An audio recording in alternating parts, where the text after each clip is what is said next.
Hello there, and to all who come to this happy place, welcome. If you're new here, my name is Abby, and I upload Disney planning content here on my channel. Now, I'm supposed to be doing Vlogtober, but what I didn't realize when I said, oh, I'll do Vlogtober, that'll be fun, was that I'm actually in Disney for half of October. So, we're struggling. Today is the 9th, and I did upload on the 1st, and like, right after midnight on the 2nd, so it was like technically the 3rd, but we're going with that was the 2nd.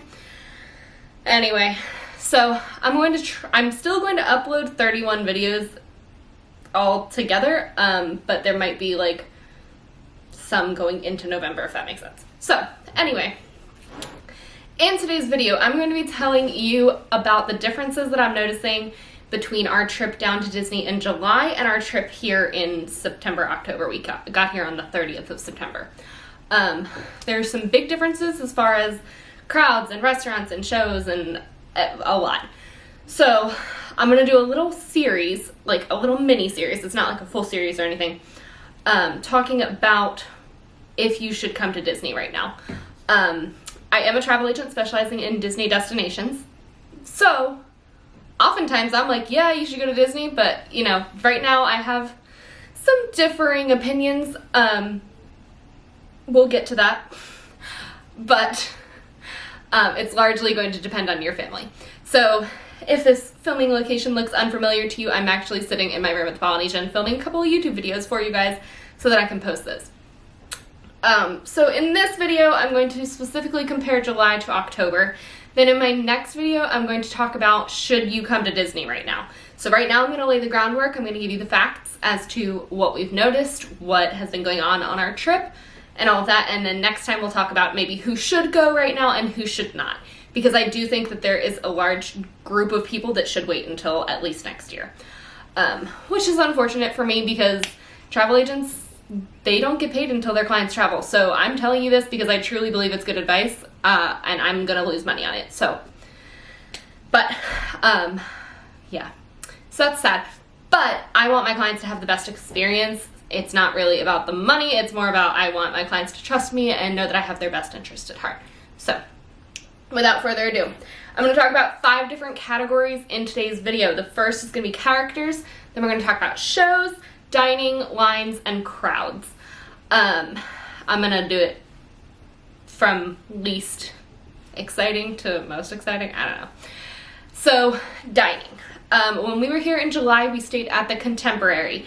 When we were here, we've stayed at Beach Club, we did a night at Beach Club, and then we did a couple nights at Riviera, and now we are at Polynesian until Monday. So, we are basically here for 2 weeks, or I'm basically here for two weeks. I had a work trip, and then a family trip, and then a best friend's trip. So, all linked into one trip, so super fun. But, dining in July was very limited. It hasn't changed that much for now.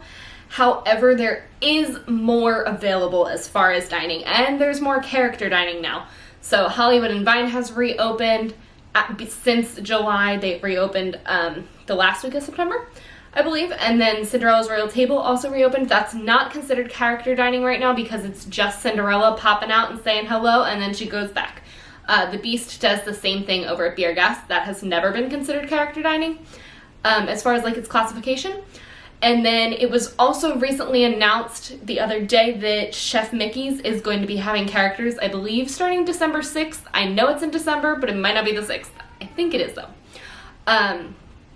So, character dining is, you know, making a comeback. They are not coming up to your table. Ever since they reopened, no characters have been coming up to your table. We did Topolino's Terrace twice. We did it once in July, and I did it on Sunday. Both for breakfast. Those are character meals. They walk around. I still think it's great. All buffets are now family style. Anywhere that was previously a buffet is serving family style. If they're open, not all of the buffet locations are reopened yet. But the characters come out and they walk around the restaurant, and they will like pause in like an area and they'll pose for a selfie or they'll do a little dance. It's cute. Topolino's, it's more dancey over at Topolino's. But, you know, you can snap a picture if you're ready. I'm finding that videos work a lot better for preserving those memories just because if you miss the selfie, you miss the selfie, and then you're like stuck. So that's my 2 cents there. As far as dining goes, you also are pretty much required to mobile order anywhere that has that option, which is pretty much every counter service restaurant. Now, I have extensive food allergies, so I do talk to a chef every single time I eat anywhere. So I have not been able to mobile order at any of the hotels, but I can mobile order in most of the parks as long as I'm just getting like chicken nuggets or something. But if I want anything beyond that, then I need to talk to the chef. So mobile order, highly prominent, and then the menus at all of the different restaurants are QR codes. So instead of them bringing you a menu and then they take it back when they take your order, you now scan the QR code with your phone and then you open up the link in your web browser. And it basically just takes you to the menu on My Disney Experience. So you can really just look at the My Disney Experience. So that's something to keep in mind as well. I believe if you don't have a smartphone, they will bring you a regular disposable menu now, but we haven't had to have that experience. So, but the allergy menus at table service dining, they have been bringing a disposable version to me. So I've actually been keeping most of those so that I have them for future reference and like planning and advising and all that. So that covers dining.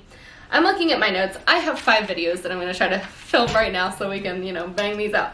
But the next thing that I want to talk about is shows. So shows are a big part of Disney, especially for me. I really love the stage shows. Festival of the Lion King over in Animal Kingdom is always one of my favorites. The Frozen, First Time in Forever, Frozen Sing-Along over in Hollywood Studios is my absolute favorite.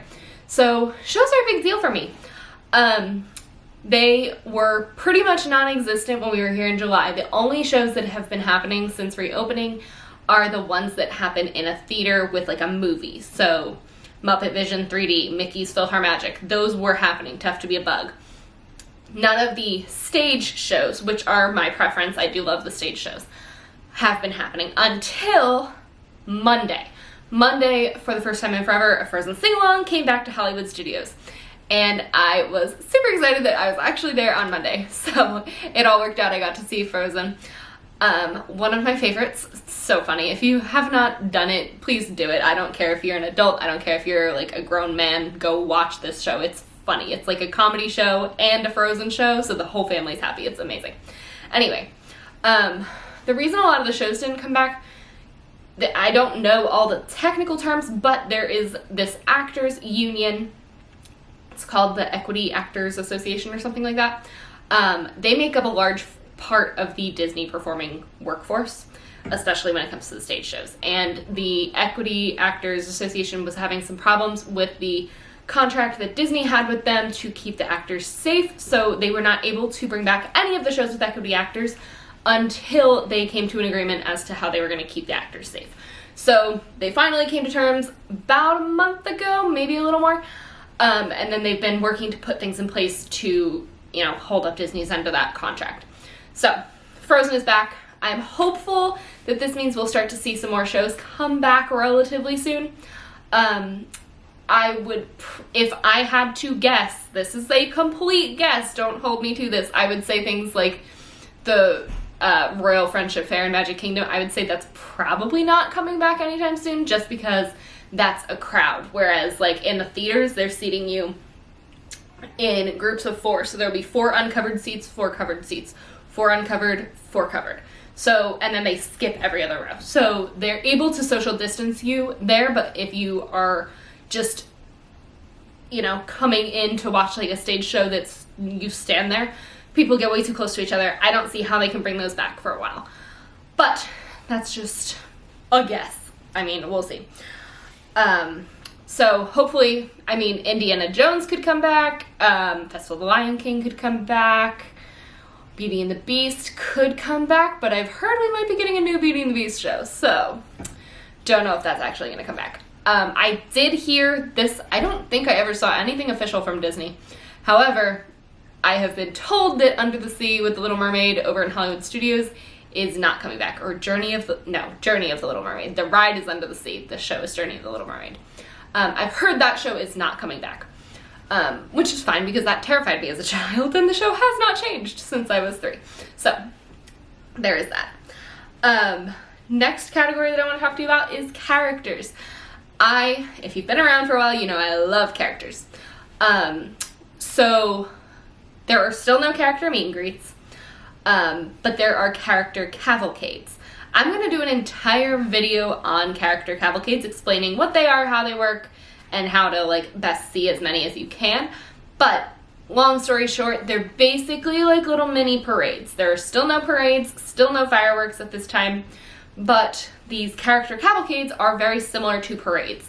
The biggest difference is these last a minute, whereas the parades are 15 to 20 minutes, depending on what parade it is.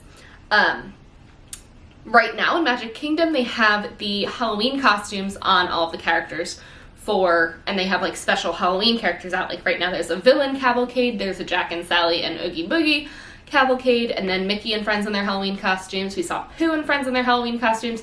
The princesses are coming out in their normal attire, which is fine by me. They don't need Halloween costumes, they're princesses. Plenty of characters.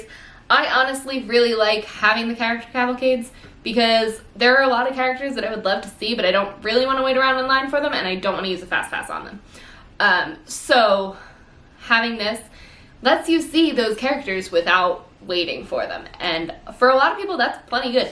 Now there are some characters that I need to see and hug, like Mickey Mouse. So I personally in the future would love for them to keep the character cavalcades and maybe have certain times of the day where maybe Mickey and Merida and Elsa and Pooh Bear meet. That's all I need in my life, let's be real.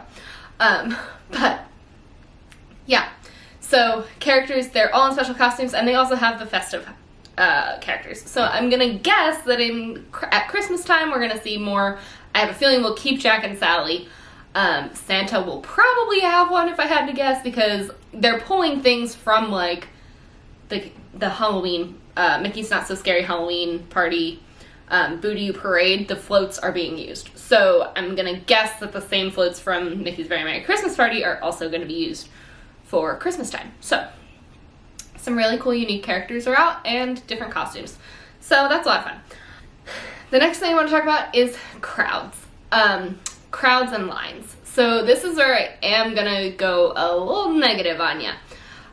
When we were here in July, there was not a soul in sight. We were walking like through Fantasyland and not seeing maybe one other family. Now that is not the case. There are people everywhere. I have not yet felt uncomfortable in the proximity of people. Like there's still plenty of room to walk around and be socially distanced. However, you're not getting pictures empty of Fantasyland anymore. And I know pictures aren't the point of it for most people, but like that's a good way to indicate that there's no people here, is the pictures. That's not happening anymore, unfortunately. There's been a lot of talk lately about Disney raising the park capacity, and I have no concrete proof of this, but this is what I believe and what cast members that I have talked to believe has happened. When I was here in July, we're going to use 30%. I've seen anywhere from there at 20 to like 35%, and they have been since reopening. We're going to go with 30%. So when they opened in July, I think only like they were not even close to hitting their capacity of 30%. I think that maybe 10%, like maybe, were actually showing up because it was so unknown and no one knew if they should be going and blah, blah, blah, blah. I think now everyone's been posting no lines, characters everywhere, it's so great. Now people are actually coming and they're actually reaching that 30%. So I don't think that they've actually upped the capacity at all. I do think that there are more people here, but I don't think that that's on Disney. I think that they just really weren't getting where they wanted to be. So that's not even me like looking at Disney through rose-colored glasses. Like I do think eventually they are going to increase capacity because they literally have to. But I don't think that's what's happened here. I think now people are just more comfortable traveling. They're seeing, oh, you have to go, there's no lines, blah, blah, blah. And now we're seeing an increase in crowds. So with that increase in crowds, we are seeing longer lines. There are still no fast passes. There is still no word on when fast passes are returning. So the lines are getting longer, if I'm being honest. Like, we waited 70 minutes for Frozen the other day. Now, we were in Epcot on the weekend, which was a mistake during Food and Wine, but it was part of our work trip, so, like, that's just how the schedule fell. Rides are getting up to 40 minutes, like, pretty consistently, and there are no fast passes, and people are complaining about the lack of fast passes. But here's the problem with the lack of dining options, because I would say close to like half of dining locations and stores are still closed. So you're losing those, you're losing shows, and all three of those things eat crowds. You don't realize it when you don't like need to, but they pull people in. They spend a lot of time eating, they spend a lot of time like shopping and browsing, and they spend a lot of time waiting for shows. Now that they don't have those things to go to, there's literally very little to do other than ride rides and catch the occasional character cavalcade. But you don't even know when those are coming, so it's not like you can sit there and wait for a spot. Unless you just sit there all day and wait for them all to pass by. So the line for rides is getting a lot longer.